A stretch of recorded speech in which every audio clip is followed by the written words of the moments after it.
السلام عليكم ورحمة الله.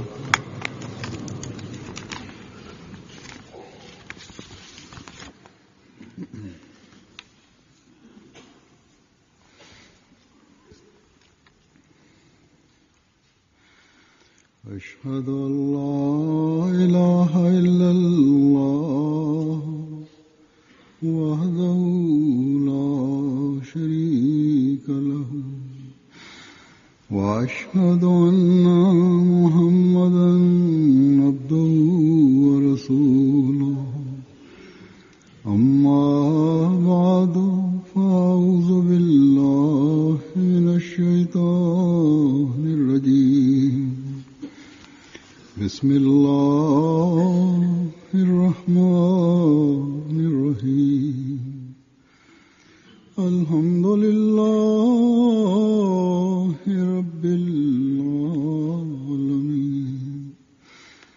الرحمن الرحيم مالك يوم الدين إياك نعبد وإياك نستعين اهدنا الصراط المستقيم صراط الذين أنعمت عليهم غير المغضوب عليهم ولا الضالين.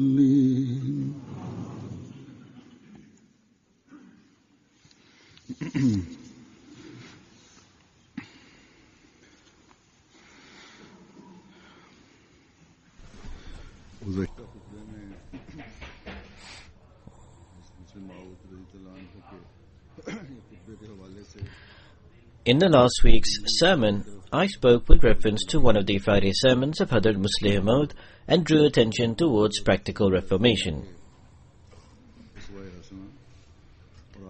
Examples and accounts were presented of the blessed model of the Holy Prophet Muhammad sallallahu alaihi wasallam and of the conduct and practice of the true servant of the Holy Prophet Muhammad sallallahu alaihi wasallam, the promised Messiah.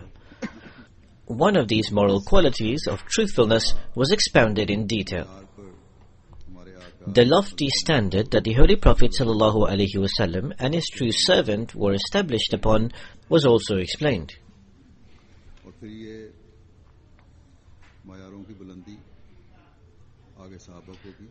It was also elucidated how after the companions emulated these examples and these practices. This took them to the highest and pinnacle levels. The discourse based on truthfulness was only by way of example. In reality, to search for every virtue that Allah the Almighty has enjoined us to perform, and to not only shun every one of those vices that Allah the Almighty has commanded us to desist from, but to in fact possess a deep-seated loathing and repulsion towards all vice, is actually the essence and the root of practical reformation. So we can only then be deemed to be true Muslims. We can only at that point be considered to be true members of the Jamaat of the Imam of the time, when virtues and the highest morals are cultivated within us. Allah the Almighty has commanded a true Muslim to develop these qualities within him. It is also to conversely have absolute abhorrence and aversion towards everything bad and to all vices. As such, a true Mu'min, a true believer, is a person of the following type, who searches out for virtues, embraces them with his heart, and absolutely shuns all vices. Only when a Mu'min comes to act in this manner can he conduct all his affairs in a moderate fashion. It should not be the case that a person remains hanging or suspended between the level of goodness and badness, yet makes tall claims. In the last week's sermon, it was also mentioned that from a doctrinal perspective, we possess potent and powerful arguments. The promised Messiah alayhi salam provided us with these proofs and reasons for the truthfulness of Islam and the truthfulness of Ahmadiyyat. This point always gives us a great advantage over detractors.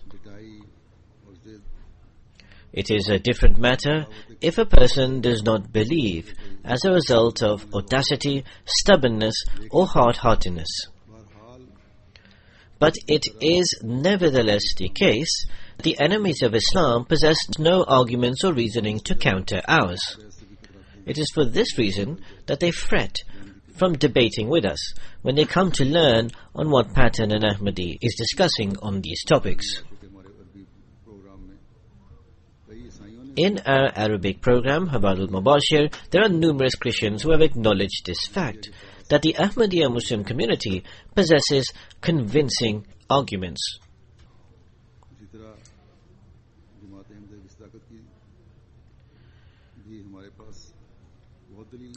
We also possess in the same way manifold arguments and reasons for the truthfulness of Ahmadiyyat. So thus, on the one side, we are demonstrating the truthfulness of Islam to non-Muslims, and on the other side, we also present the rebuttal to any Muslims who raise allegations against Ahmadiyyat. Were the detractors to not act in a stubborn manner and present the promised Messiah alayhi salam's literature out of context or whilst trying to distort his statements, or if they did not look at the promised Messiah alayhi salam's statements out of context, then they would have no way out but to accept the truthfulness of Ahmadiyyat.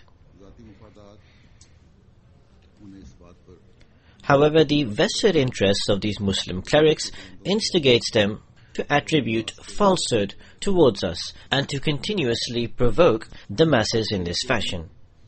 As they possess no arguments to counter us, then all that remains is a continuous and constant verbal abuse and profanities against the promised Messiah, on whom be peace.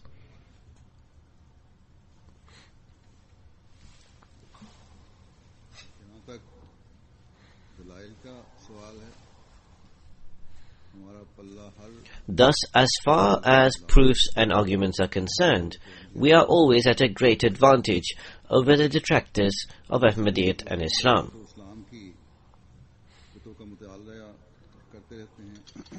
No one is able to contend those amongst us who regularly study and make an effort to understand the books and literature of the promised Messiah, on whom be peace. The promised Messiah alayhi salam made a claim to this effect, that if one reads his books, then no one would be able to contend with such a person.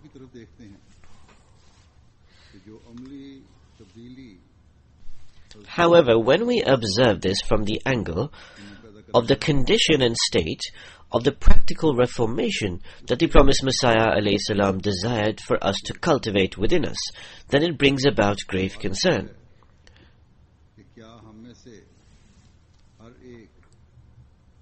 The question arises that is each and every single one of us contending the vices of the society and defeating it?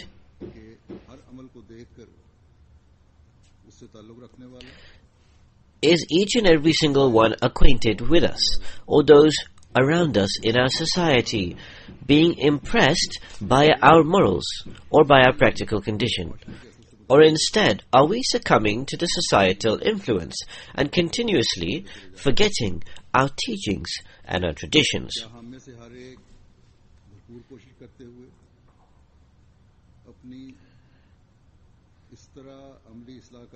Does each and every single one of us make an utmost effort to practically reform ourselves in the manner that the promised Messiah, on whom be peace, has taught us? This demands and this asks of us that have we established that standard and level of truthfulness in which there is not even a hint of falsehood and deception found in us?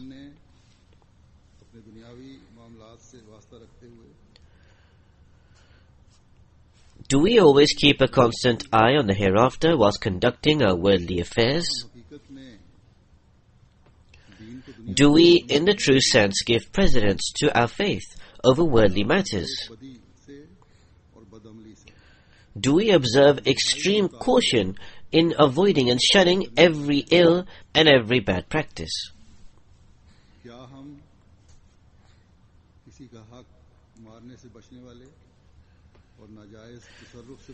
Do we desist from usurping other rights and from inappropriate usurpation of others' possessions?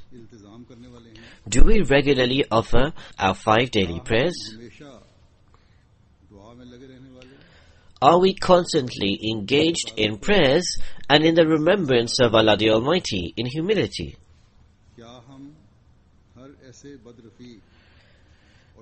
Do we relinquish friendship and acquaintance with every single person who has a bad influence upon us?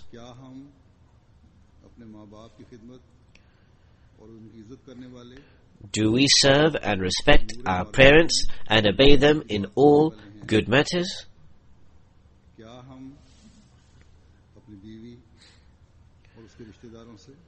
Do we treat our wives in a kind and compassionate manner as well as her relatives?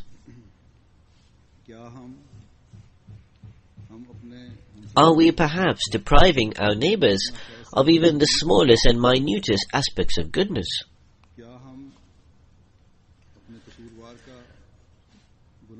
Do we forgive the mistake or sin of those who have committed any wrongdoing against us?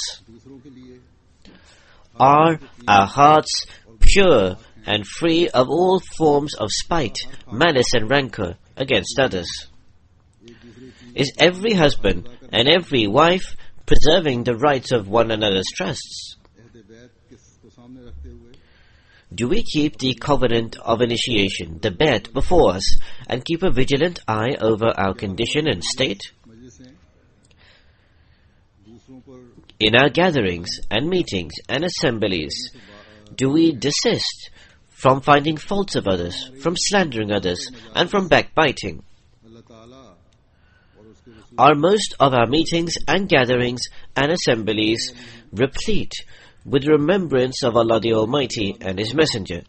If the answer to these questions is in the negative, then we are far removed from the teachings of the promised Messiah, on whom be peace, and we need to have grave concern over our practical condition. If the answer to these questions is in the affirmative, then we are amongst those fortunate people who receive this answer in the affirmative. That whilst giving due attention towards our practical condition, we are fulfilling the due of our covenant of initiation. However, if we observe this realistically, the actual answer that we receive is that most of us, being influenced by the current of the society, we are not mindful of many or most of these things. The mistakes and the sins of the society are making repeated attempts to enter us. Most of the time, we then become helpless. There is no doubt in the fact that 99.99% of us claim that we have strong belief from a doctrinal perspective. We claim that nobody can shake us from our faith. We should, however, always bear this in mind, that when practical weaknesses develop as a result of the tidal wave and surge of societal influences, then it results in even the foundations of one's belief being shaken.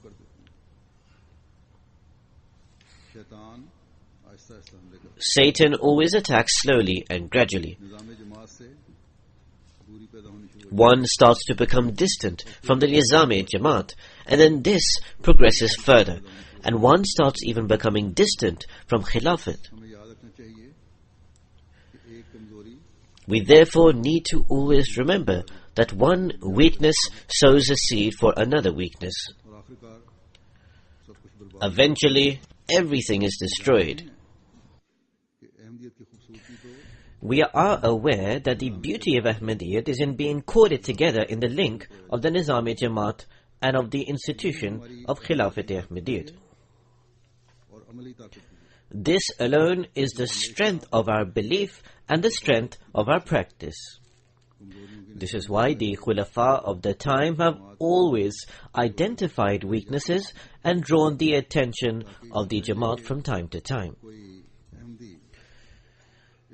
This is so that before any Ahmadi becomes so far removed that he reaches the point of no return, he can engage in istighfar, seeking forgiveness from Allah the Almighty.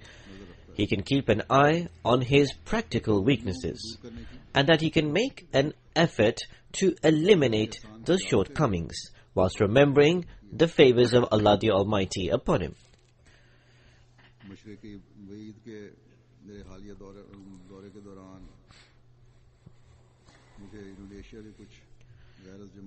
During my recent tour of the Far East, I had the opportunity to meet some of the non-Muslim religious scholars and clerics from Indonesia and Singapore. They attended the reception that was held in Singapore. As I have already related in the account of my visit of my tour, most of them expressed that their ulama, the religious clerics, should listen to what the Imam of the Ahmadiyya Muslim Jamaat says. So nonetheless, in response to one of their questions, I said to them that the Ahmadiyya Muslim Jamaat is that one community upon the face of the earth which is neither a regional or national community. In fact, the Ahmadiyya Muslim Jamaat is known globally as a united and single entity, known for its unified identity, and which runs following a nizam and is led and linked to an imam, a leader. People of all nations and races are part of this sole community. Thus, this is huge proof of this statement and prophecy of the Holy Prophet Muhammad sallallahu alaihi wasallam, when he stated that there would be a Jamaat, a community in the Muslim Ummah who would be upon the right path. This is also evidence of the truthfulness of the true servant of the Holy Prophet Muhammad sallallahu alaihi wasallam, the promised Messiah. Hearing this, even the wise and sincere non-Ahmadis become silent. They also come to comprehend this. However, in order to perpetually establish this argument and proof, each and every single one of us needs to always keep a constant and vigilant eye upon our practical condition. For in this age, Satan has become even more ferocious. The practical threat today is as a result of the unbridled, unrestricted, and extremely widespread vices. And on top of that, on the pretext of freedom of speech and freedom of expression, some bad practices are even given legal protection. Before today's age, bad practices were limited. In other words, the bad practices of an area or village were limited to that village. The bad practices of a city were limited to the city, or the bad practices of a nation were limited to that country. Or if anything, people in the neighboring or surrounding areas were affected by those vices. However, today, as a result of the convenience of travel, the television, internet, and various media outlets, every individual and national bad practice has been made into global evil. Through the mode of the internet, contacts are forged with people thousands of miles away, and through this, indecencies and bad practices are promulgated. Young girls are incited and tempted, and leaving aside their practical weaknesses, they are even removed from their faith. It came to my notice just very recently that in Pakistan and in some other countries, the news has emerged that young girls are given the deceptive enticement of marriage and are virtually made into prostitutes. They marry them on a temporary basis and then they are made into this. And it is an international gang who are committing this atrocity. So thus, most certainly, this horrific circumstance is causing us to tremble to the core. Young men are also, through various techniques, not only practically, but in fact doctrinally, are being made crippled. So therefore, where on the one hand we pray that every single Ahmadi is protected from this filth and indecency, there on the other side, every single Ahmadi should beseech Allah the Almighty for help and support, and needs to undertake a jihad, a struggle against this indecency. It is not forbidden to take benefit from the modern inventions and facilities. However, an Ahmadi should always bear in mind that he needs to take benefit from the modern inventions and facilities in order to promulgate the message of Islam and thus become a helper of the promised Messiah, on whom be peace.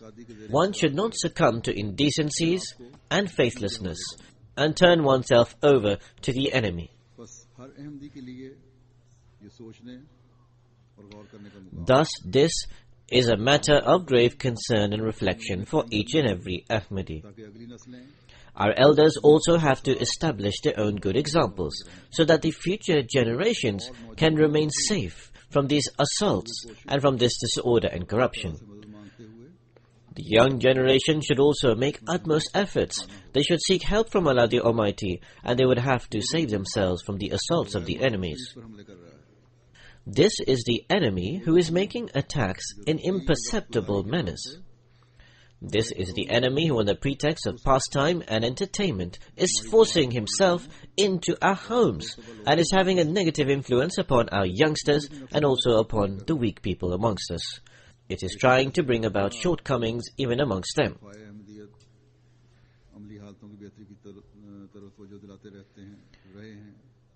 As I stated, the Khulafa Ahmadiyyat have constantly drawn attention towards practical reformation. The previous Khulafa have done so, and I also, through the means of the sermons and speeches, draw attention towards these shortcomings and weaknesses.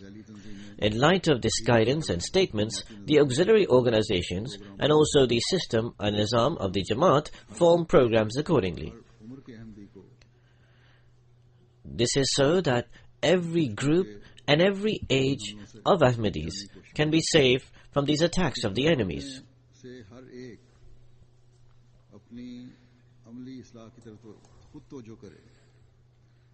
How if each one of us gives attention towards our practical reformation?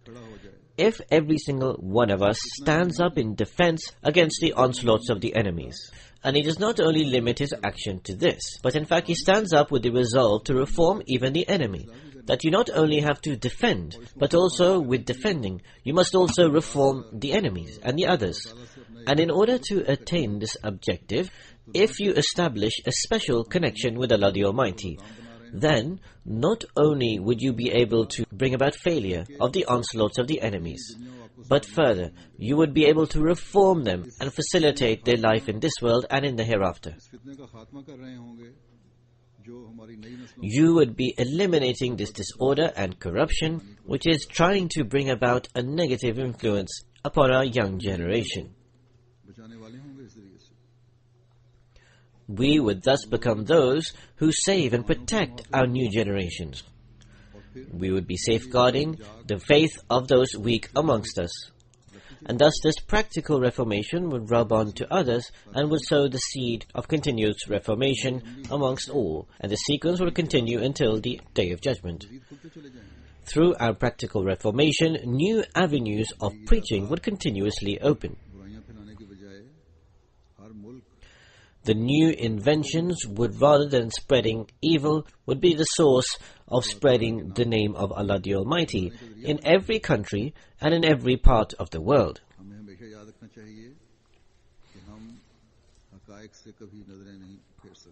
We need to always remember that we can never ignore the facts and realities. For progressing nations, nations that reform the world, nations that bring a revolution in the world, always keep an eye upon the weaknesses and shortcomings. If we shut our eyes and assume that all is well, then it will bring about hindrances in our mission. We must certainly always keep a vigilant eye upon the facts and realities. This is something that we must do. We should never be contented by the fact that 50% of us have reformed, or that such and such percentage have brought about reformation. Rather, if we want to bring about a revolution in the world, we would have to set a target of 100% of us being reformed.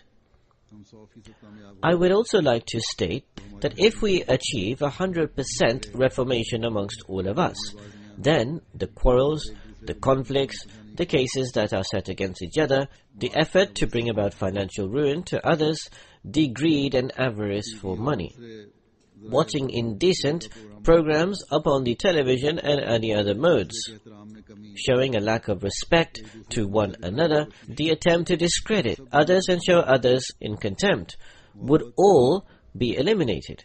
We should form such an atmosphere of love, affection, and brotherhood, which would show us paradise even in this life. These are vices which, practically speaking, emerge before us. There are such matters that also arise in the Jamaat, and this is the reason why I am mentioning this. If we come to realize our responsibilities, then we would consider the loftiest objective of serving the faith as a blessing and favor of Allah the Almighty. Somebody could respond to this statement of mine that indeed we do carry out our service of the faith, considering it to be a blessing of God. However, 100% of the office bearers are not living up to this standard. There are such matters that come to my notice from which it can be deciphered that the office holders do not possess the quality of tolerance and self-control. Should somebody speak to them in a loud voice, the office holders succumb to their ego and self-respect.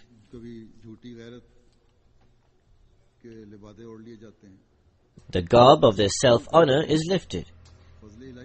So thus one who truly considers his service of the faith as a favor and blessing of Allah the Almighty will bear and tolerate everything for the sake of the pleasure of Allah, rather than looking at his own honor. The words of Al-Izzatu Lillah, that all honor belongs to Allah, obliges him to act in a humble and meek manner. So if we assess this in minute detail, we discover that we are not acting upon the promised Messiah ﷺ's couplet that we should assume ourselves as worse and lesser than all others. Somewhere or the other, or at some point of time, egotism and selfish pride come to the fore. In some form or the other, arrogance emerges. We do take personal delight from the revelation to the promised Messiah ﷺ, in which God said that He was pleased with the humble manner of the promised Messiah ﷺ. We do cite that we are part of the covenant of initiation, the bet of the promised Messiah ﷺ, who God revealed that He was pleased with His humble ways. However, we do not look further that the promised Messiah ﷺ also taught his followers that if one associates himself with him, then he should also act in the exactly same way. The promised Messiah, on whom be peace, stated that I have come to re-establish and rejuvenate the teachings of the Holy Prophet Muhammad. May the peace and blessings of Allah be upon him.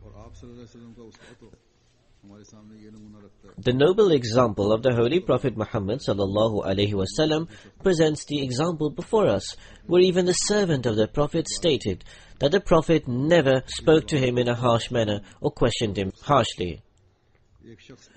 If anyone due to the aura of the Holy Prophet Muhammad ﷺ began to tremble, then the Prophet would state, "Do not fret, for I am no tyrannical monarch. In fact, I am the son of a mother who had eaten dried meat."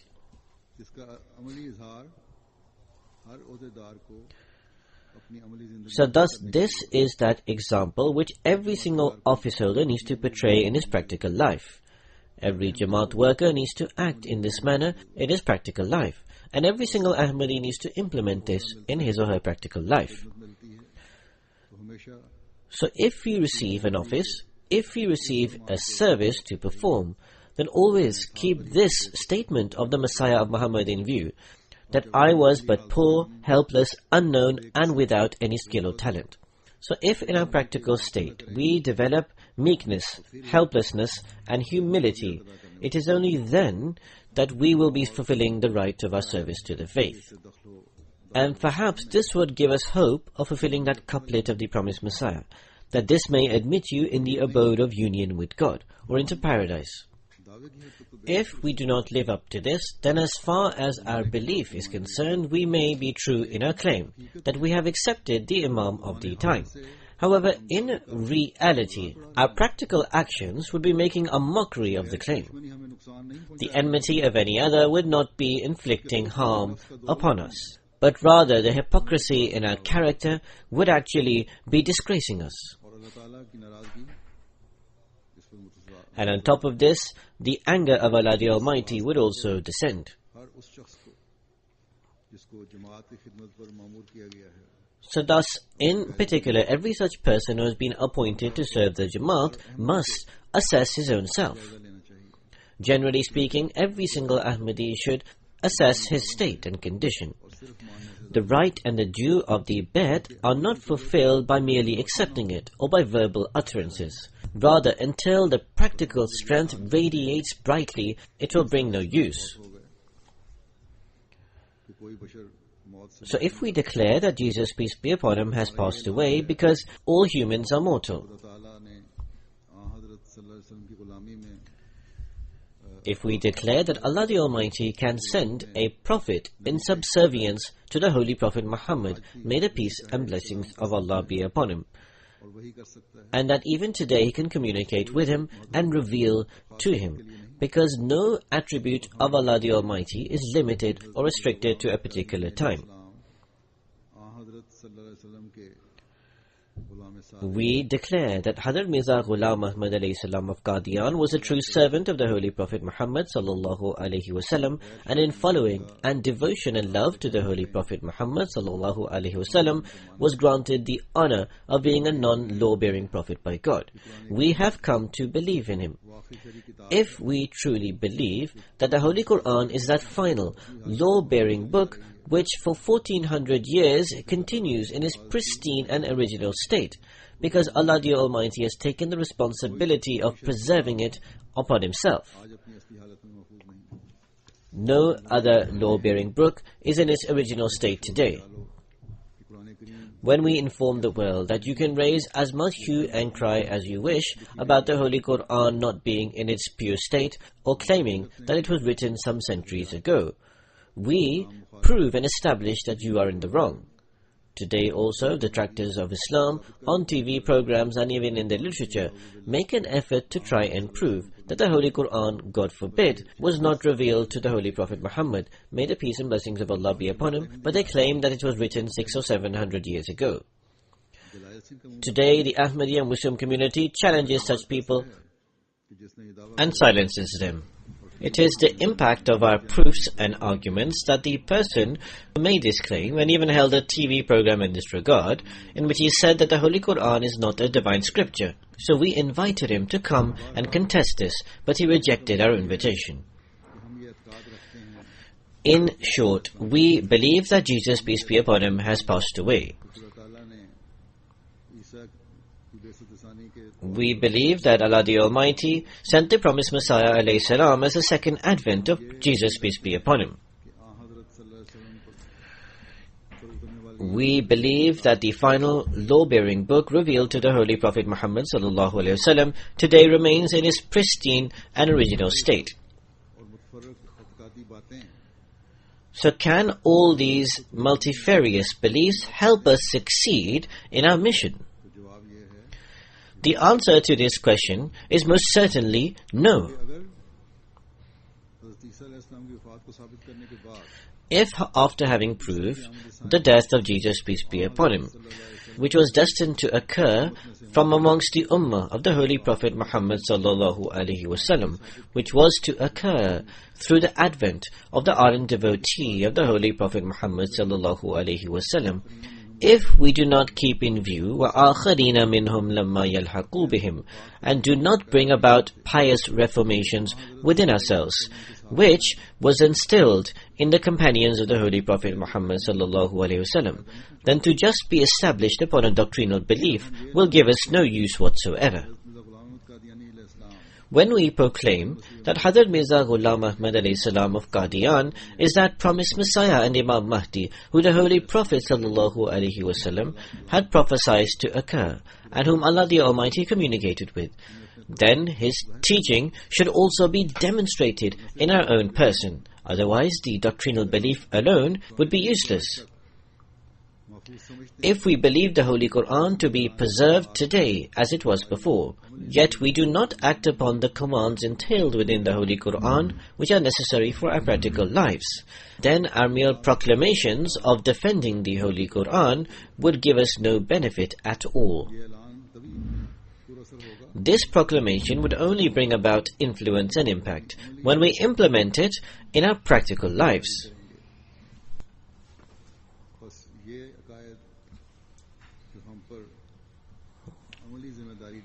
Thus, these doctrines and beliefs which give us a practical responsibility we must strive to discharge. We need to reform our practical condition. This is an immense responsibility which we must fulfill. The promised Messiah, on whom be peace, has stated in one place, "Remember, mere expression of a great number of words or eloquence of speech is of no avail until there are practical actions. Words alone in the sight of Allah the Almighty carry no significance." Then the promised Messiah ﷺ stated that make your actions heavy. Make your actions heavy, for actions are the ornament of faith. If a person's practical condition is not satisfactory, then his faith is in vain. A mu'min is a beautiful person. Just as when a beautiful person is decorated with a light amount of jewelry, then he is made even more beautiful. Similarly, a faithful person is adorned with beauty through his practices. If he carries out bad practices, then there is nothing in him. When true faith cultivates in a person, he derives an acute delight from his good practices. His eyes of perception and knowledge open up. He performs the prayer with full justice, and he develops a loathing and aversion towards sin. He detests to partake in any impure gatherings. And he finds a particular passion and fervor in his heart to express the greatness and majesty of Allah the Exalted and the Holy Prophet Muhammad, may the peace and blessings of Allah be upon him. Then the promised Messiah ﷺ stated, when the people asked him, the Holy Prophet ﷺ stated that the Surah Hud had aged me, because by virtue of its commandment a huge responsibility had fallen upon me, to reform oneself and to fully obey the commands of Allah the Almighty is possible to discharge as far as a person individually is concerned. However, to make people act in this way is no easy task. Through this, the Holy Prophet Muhammad sallallahu alaihi wasallam's great glory and power of his spiritual holiness is demonstrated. How did the Holy Prophet ﷺ perfectly complete and obey this? He prepared that pious community of the companions, through which it was said to them, "Kuntum khayra ummatin ukhrijat linnas," that you are the best people raised for the good of mankind. And they were given the honor that Allah the Almighty was pleased with them. No hypocrite remained in Medina during his lifetime. In short, the Holy Prophet Muhammad ﷺ achieved this success, the example of which we do not find in the life of any other prophet.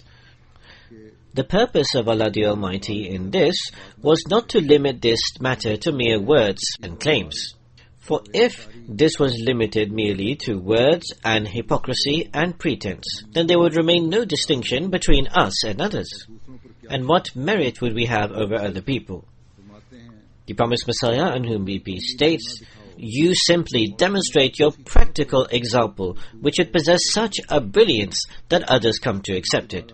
After this introduction, the promised Messiah once again counseled his Jamaat, that you simply demonstrate your practical example, which should possess such a brilliance that others come to accept it, because until it possesses a radiance and brilliance, nobody will accept it. Would anybody desire something which is filthy or filled with grime? As long as a piece of cloth has even a single stain on it, it is not desirous. Similarly, until your internal condition does not contain a brilliance and purity, nobody would wish for it. Every person desires for something which is excellent or brilliant. So until you do not demonstrate the highest morals, you cannot attain any status. May Allah the Almighty enable us to attain the highest morals. May He bring about those pious reformations within us, the brilliance of which will attract the world towards us. May avenues of preaching open up to an even greater degree than before. May we be those who come to fulfill the mission and purpose of the promised Messiah, on whom be peace's advent.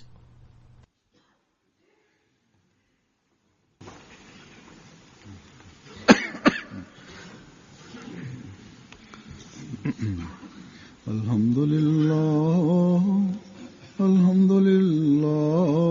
nahmaduhu wa nasta'inuhu wa nastaghfiruhu wa nu'minu bihi wa natawakkalu alayhi wa na'udhu billahi min shururi anfusina wa min sayyiati a'malina. من يهده الله فلا مضل له ومن يضلله فلا هادي له ونشهد أن لا إله إلا الله ونشهد أن محمدا عبده ورسوله. عباد الله رحمكم الله، إن الله يأمر بالعدل والإحسان وإيتاء ذي القربى وينهى عن الفحشاء والمنكر والبغي يعظكم لعلكم تذكرون. اذكروا الله يذكركم وادعوه يستجب لكم ولذكر الله أكبر.